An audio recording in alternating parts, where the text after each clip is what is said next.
여호수아서의 흐르는 피. 오늘은 지난 시간에 이어서 두 번째로요. 요단강 두하 법궤를 맨 제사장이다, 이런 제목을 가지고 한 번 더 살펴보겠습니다. 관련 기준이 되겠어요. 여호수아 3장 11절. 보라, 온 땅의 주의 언약궤가 너희 앞서 요단으로 들어가나니 온 땅의 주 여호와의 궤를 맨 제사장들의 발바닥이 요단물을 밟고 멈추면 요단물 곧 위에서부터 흘러내리던 물이 끊어지고 쌓여 서리라. 요단이 몸에 꽂는 시기에는 항상 온동에 넘치더라. 궤를 맨 자들이 요단에 이르며 궤를 맨 제사장들의 발이 물에 잠기자. 곧 위에서부터 흘러내리던 물이 그쳐서 심히 멀리 사르단에 가까운 아담 변방에 일어나 쌓이고 여호와의 언약궤를 맨 제사장들은 요단 가운데 마른 땅에 굳게 섰고 온 이스라엘 백성은 마른 땅으로 행하여 요단을 건너니라. 자, 그래서 요단이라는 이제 뜻부터 살펴보기로 하겠는데요. 요단은 히브리어로 저지대, 낮은 곳이다, 이런 뜻이에요. 그래가지고 가나안을 입성하기 위해서는 반드시 건너야 할 강이다. 이 강을 이제 건너야 되는데요. 우리 주 예수 그리스도께서 정말 영광의 본체시오 하나님이신 그분이 높은 하늘 보좌를 그냥 뒤로 하시고 저지대인 이 세상에 인간으로 낮아지심으로 내려오셨다, 이런 뜻이 있는 겁니다.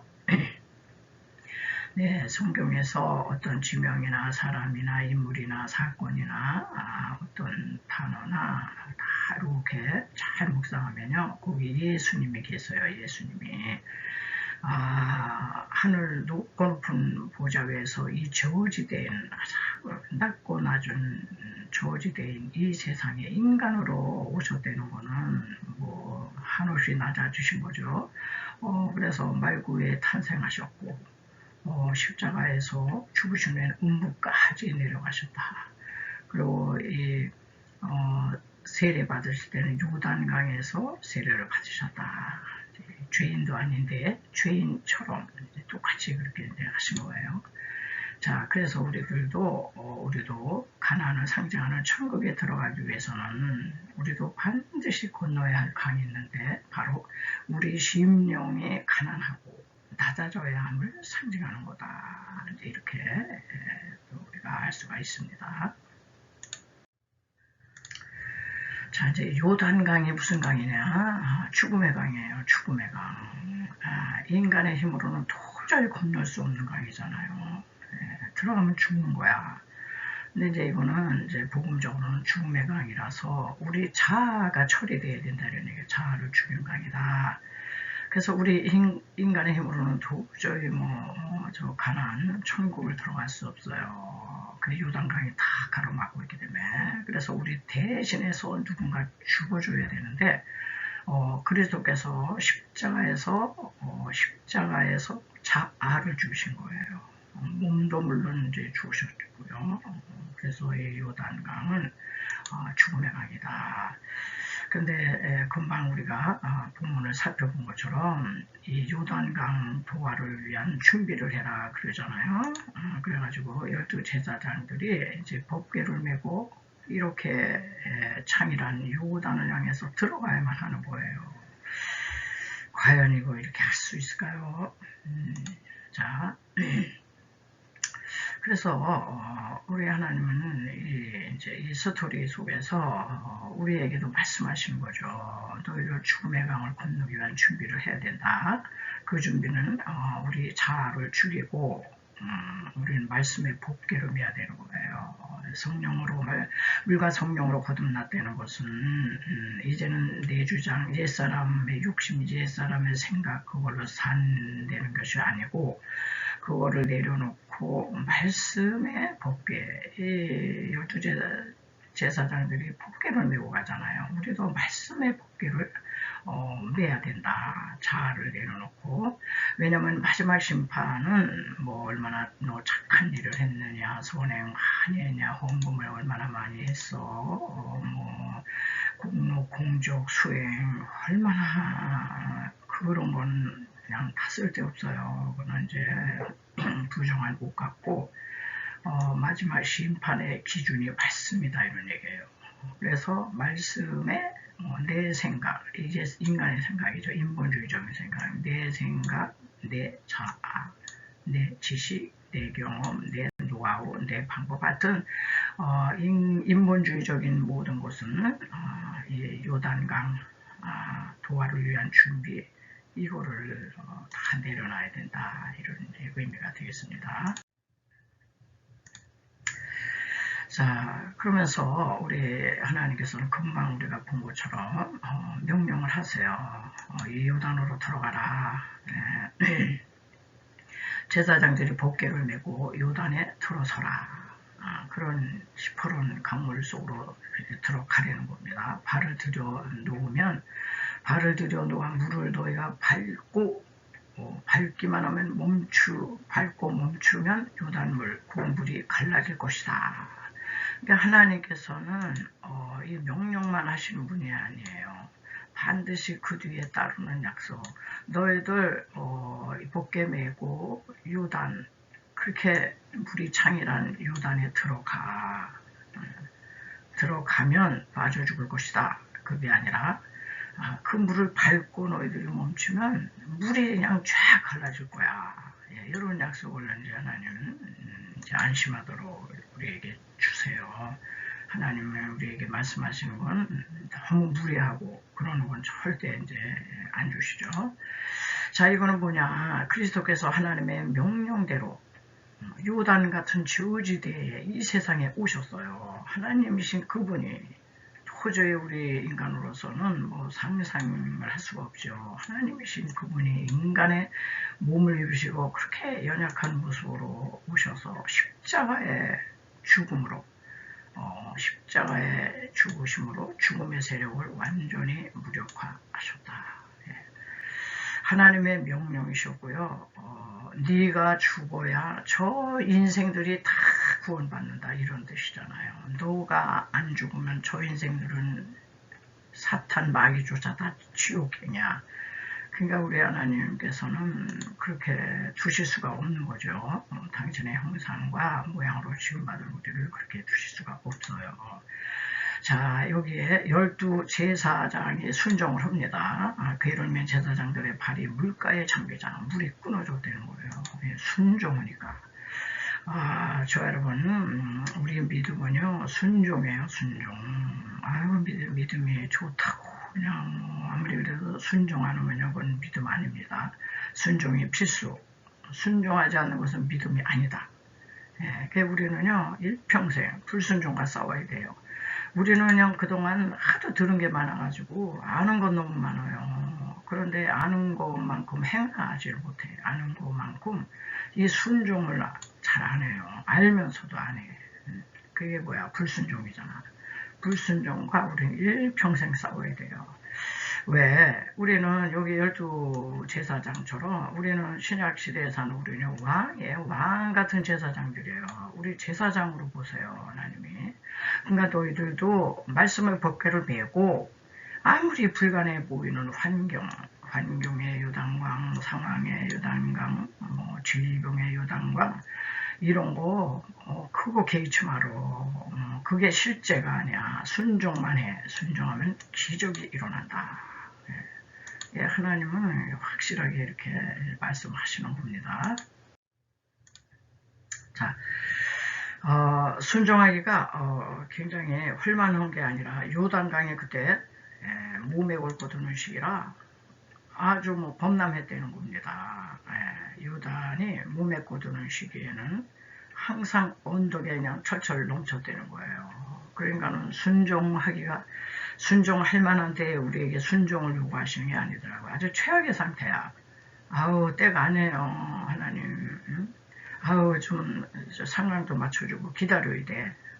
그러면서 우리는 이 하나님 말씀보다는 이 상황이 더 크게 보일 때가 많아요. 그래서 상황 논리에 매몰돼가지고 지금 뭐 이 시대에 이 시기에 그렇게 한다고 되겠어. 저 요단강물이 얼마나 그냥 출렁거리는데 막 두려워 떠는 거예요.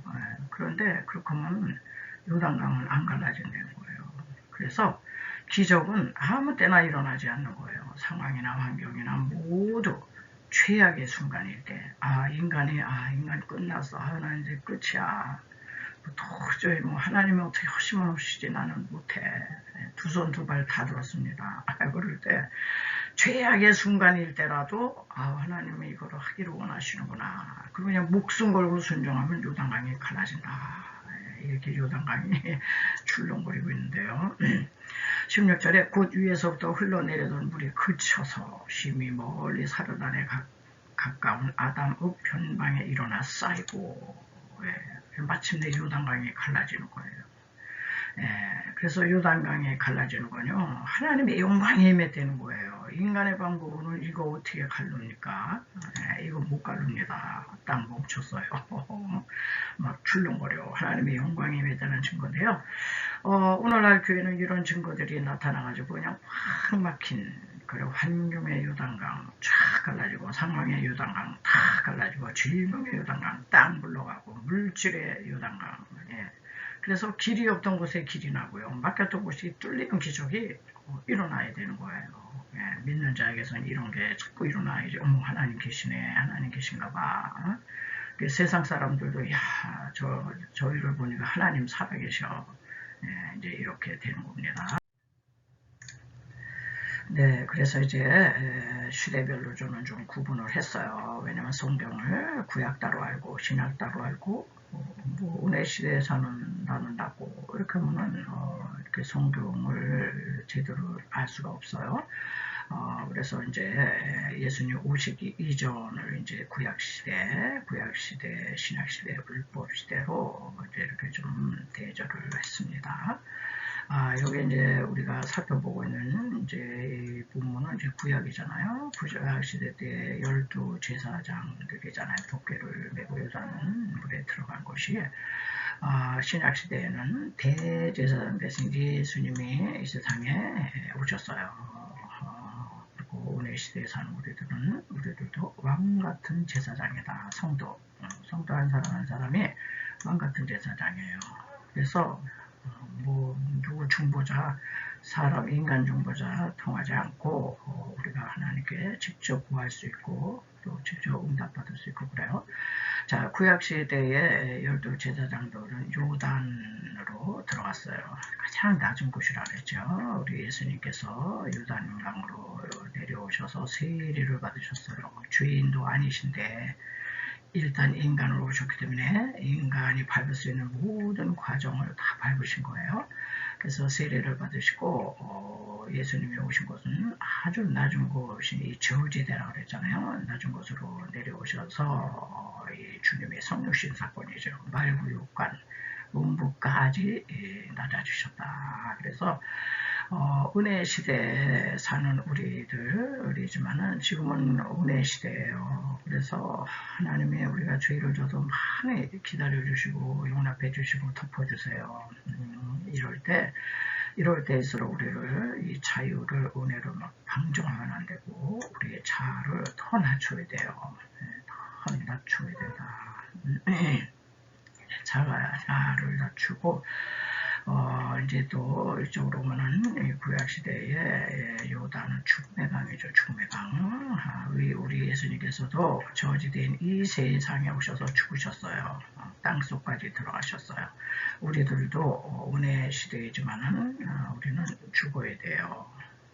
그리고 죽음의 땅에 사는 성도인데 뭐가 죽느냐? 육신이 죽는 게 아니라 우리의 옛자가 죽어야 된다. 그리고 이 구약시대 때 요단강은 어땠어요? 몸에 거두는 시기예요. 몸에 거두는 시기는 그야말로 아주 강물이 최고조로 범람할 때예요. 도저히 사람이 들어가면 이건 그냥 들어가자마자 휩쓸려 죽는 건데 우리 그리스도께서는 이 세상에 아주 가장 어두운 시기에 오셨어요. 가장 어두운 시기. 로마의 압제로 아주 최악 상태였어요. 세금으로 수탈해가지, 압제하지, 이거는 호주에서 메시아 대망 사상이 최고조로 됐을 때 예수님이 이제 오셨거든요. 오늘 은혜 시대에 살고 있는 우리들도요, 말도 못해요. 이 세상을 보면 아주 죄악의 요단 강물이 막 범람합니다. 타락했지요. 타락과 음란이 범람하죠. 전쟁의 소문이 전쟁과 살상이 범람하죠. 우크라이나 보세요. 1년이 넘도록 전쟁하고 있지. 불법과 거짓말을 그냥 밥 먹듯이 오는 거야. 이 정치인 중에는요. 아주 거짓으로 그냥 아주 도배를 하는. 그리고 이 인류에게는 가난과 질병이 아주 범람하고 있습니다. 그래서 이거를 해결하시기 위해서 이제 우리 예수님께서 2000년 전에 이제 오셨고요. 2000년 전에 예수 그리스도께서 십자가에서 테텔레스타이 모든 걸 거기서 해결하셨어요. 그래서 우리는 또 십자가를 또 우리는 바라봐야 되겠습니다. 네, 이제 마지막 결론으로요. 요단강물에 딱 들어가니까 그냥 그 강바닥이 마른 땅이 됐어요. 마른 땅이 된 요단강이다. 12제자가 순종했잖아요. 요단 가운데 마른 땅에 굳세게 서고 온 백성은 요단을 건너갔다. 백성들이 얼마나 신났겠어요. 앞에 제사장들이 먼저 다 해놓은 거잖아요. 네.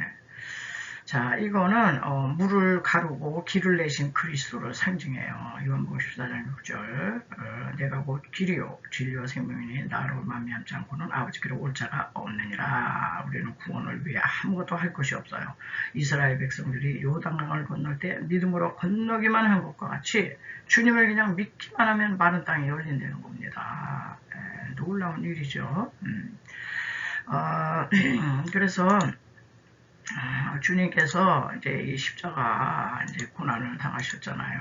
십자가에서 그냥 피를 있는 대로 흘리시면서 죽음의 요단 공물이 넘실고는 이 세상에 오셔서 친히 십자가를 지시고 고난 당하심으로 사망 은사를 탁 제압한 거예요. 그리고 우리로 하여금 하늘로 가는